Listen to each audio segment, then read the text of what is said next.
Hi Ashley. Sorry there wasn't any video on Tuesday. I recorded one and uploaded it. I swear I set it to upload and I was really super tired and it was really super late, so I just set it to upload while I went to sleep. And then somehow the computer got restarted in the middle of the upload, so it failed. Anyway, sorry. I just got back from dress rehearsal for our show this weekend, tomorrow and Saturday. I've been doing some private tutoring for a couple of the actors in the show, so I'm really interested to see how the show is going to go, especially tomorrow. I'm really emotionally involved in this show, I think more so than any other show I've been involved with, except maybe Chicago. Maybe even more than that. I'm really interested to see how it's going to turn out, how they're going to do on stage, how my private tutoring has helped, or I'm interested to see how it's going to work out. So anyway, I watched your video on the developing brains and I was very impressed. I've heard kind of that same line of theory. I've never heard it put so succinctly, but it was very well made and very well stated. I've also heard, which they didn't go into, but I've also heard that female brains develop faster than male brains. Actually, the male brains don't fully develop until the late 20s, or even later than that. So that's something that they didn't really go into.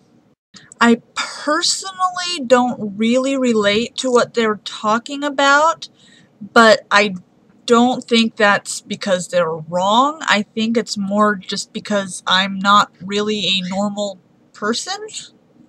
I've always felt a disconnect between my maturity level and those of my peers. I'm not sure if I'm extraordinarily mature or extraordinarily immature, but I've never related on a purely maturity level with my peers, and I never have. So I never really went through that the world is going to end, everything is coming crashing down around us kind of phase when I was a teenager or early 20s.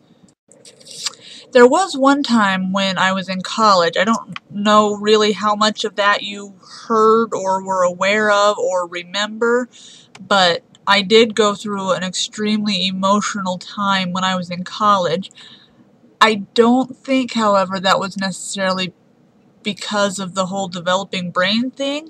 I really think that I was justified in my emotional reaction to all of that. Maybe in a few years I'll look back and think, why did I react that way? Why did I let that stuff bother me so much?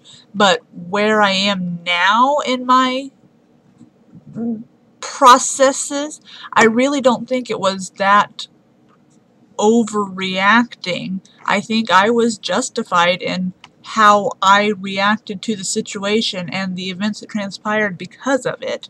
So ask me again in 10 years and I may have a completely different answer, but right now, I don't know, I think I was justified. The question I asked you on Tuesday's blog was actually kind of along the same lines. I had originally posted on Facebook the following question. If you're looking forward to something so intensely and obsessing about it and looking forward to it so much it is all you think about and you imagine the moment of this thing over and over again, does the thrill of the moment become diminished when the thing actually happens? Would it not, in fact, be better not to think about it and look forward to it so much, thereby increasing the specialness of the moment? Now, this is the kind of question that 3 weeks ago, if I had posted this, I know you would have been all over it, but since we can't communicate via Facebook anymore, I'm posing this question to you in this format.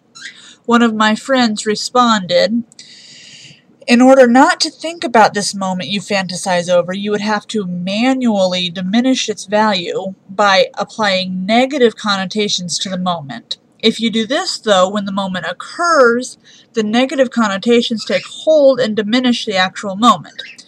This goes to prove that the best things in life aren't planned. In response to that, I said, there are some moments that you just can't help but fantasize over. Your first kiss, your wedding, the birth of your children's weddings, preferably in that order, and the like.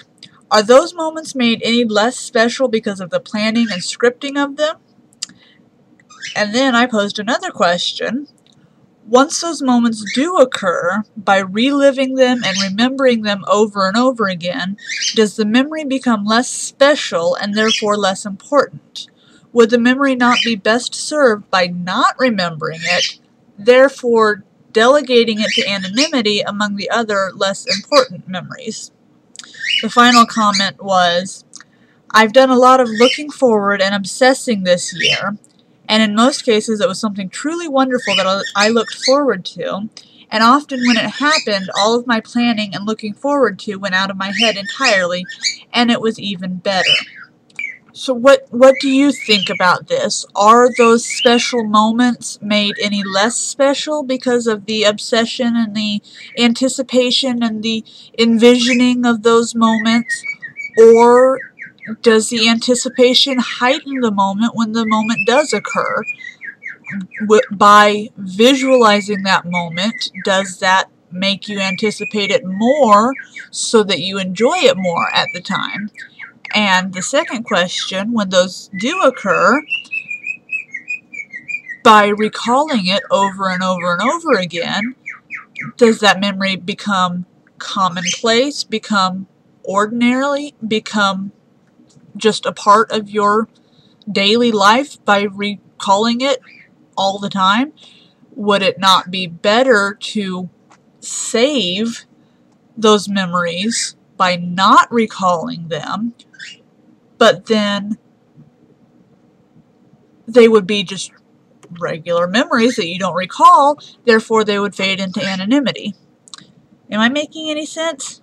I understand what I'm saying, but maybe nobody else does. Anyway, these are the questions that I think about. So anyway, good night, Ashley. I love you, and I am so proud of you for the job. That is so amazing. I am so incredibly proud of you. I knew you could do it, and I am so impressed that you made such an impression on them. I love you. Mwah.